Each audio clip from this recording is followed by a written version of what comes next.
توفیق عطا فرمائی ہے۔ میں نے آپ کے سامنے قرآن کی ایک چھوٹی سی آیت تلاوت کی ہے۔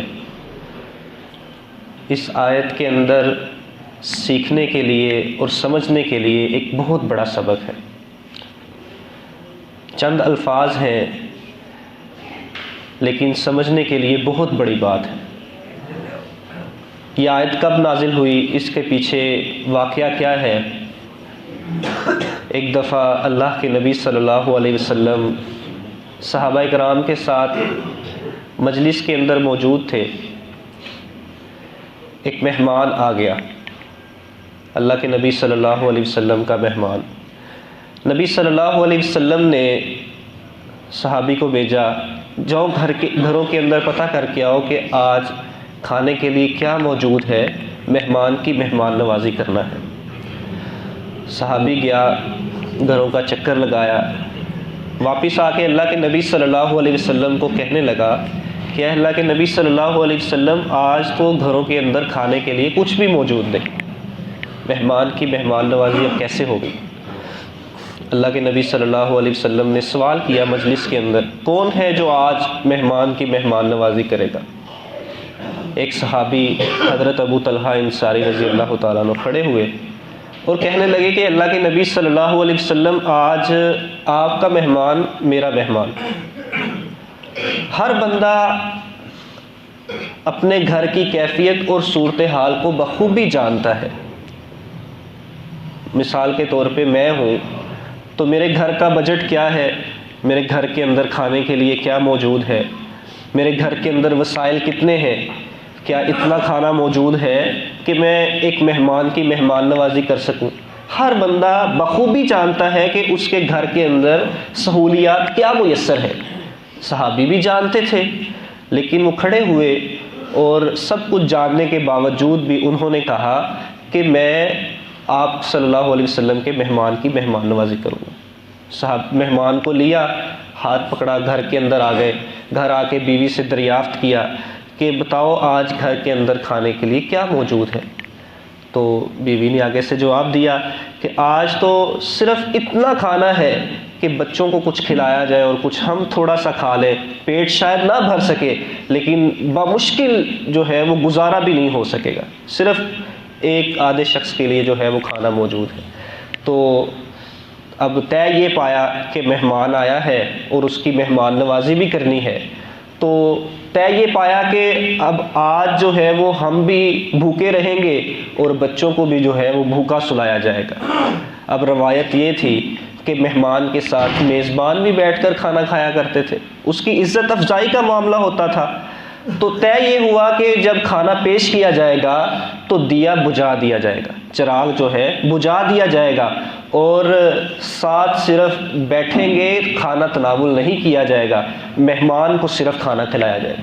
کھانا ہے ہی ایک شخص کا تھا، تو بالکل جو پلان تھا اس کے مطابق کھانا پیش کیا گیا، مہمان کو کھانا کھلایا گیا، مہمان نے کھانا کھایا اور رخصت ہو گیا۔ صحابی اور اس کے گھر والے جو ہے وہ بھوکے سو گئے۔ اگلا دن اس کا آغاز ہوتا ہے، صحابی اللہ کے نبی صلی اللہ علیہ وسلم کی خدمت کے اندر حاضر ہوتے ہیں اور اللہ کے نبی صلی اللہ علیہ وسلم صحابی کو دیکھ کے سوال کرتے ہیں کہ بتاؤ طلحہ مہمان کا کیا بنا؟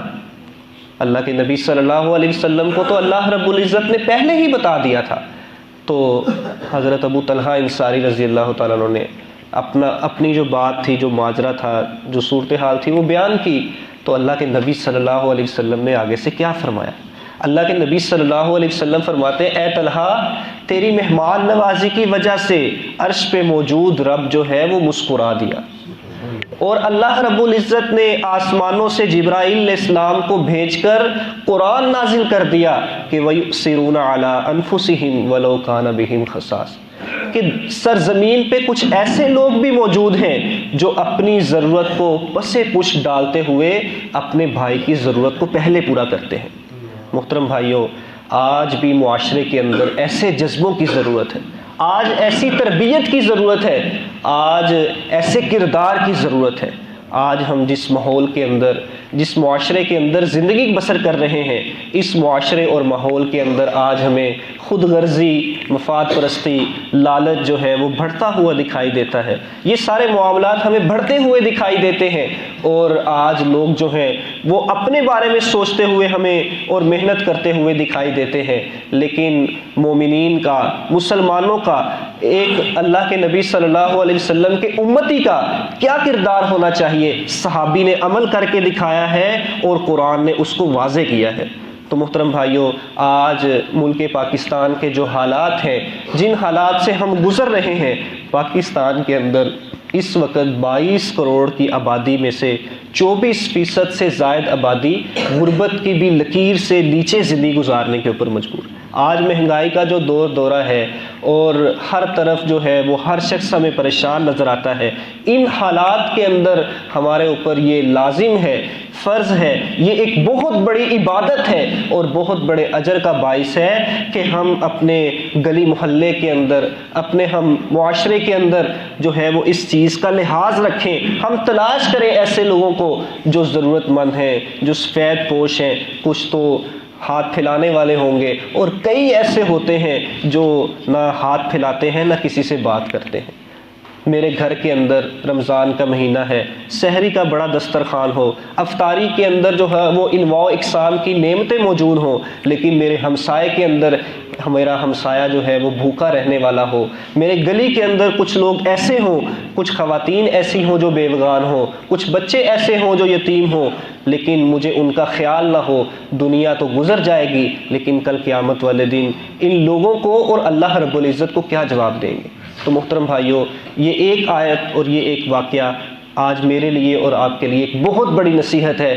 ہم اپنے دلوں کے اندر خدمت کا جذبہ پیدا کریں، ہم اپنی زندگی کا یہ مقصد بنا لیں، ہم اپنے بچوں کی اس بات کے اوپر تربیت کریں کہ ہم نے ہمیشہ ضرورت مند کے کام آنا ہے، ہم نے ضرورت مند کی جو ہے وہ ضرورت کو پورا کرنا ہے، خواہ اپنے آپ کو تنگی کے اندر ہی کیوں نہ ڈال لیں۔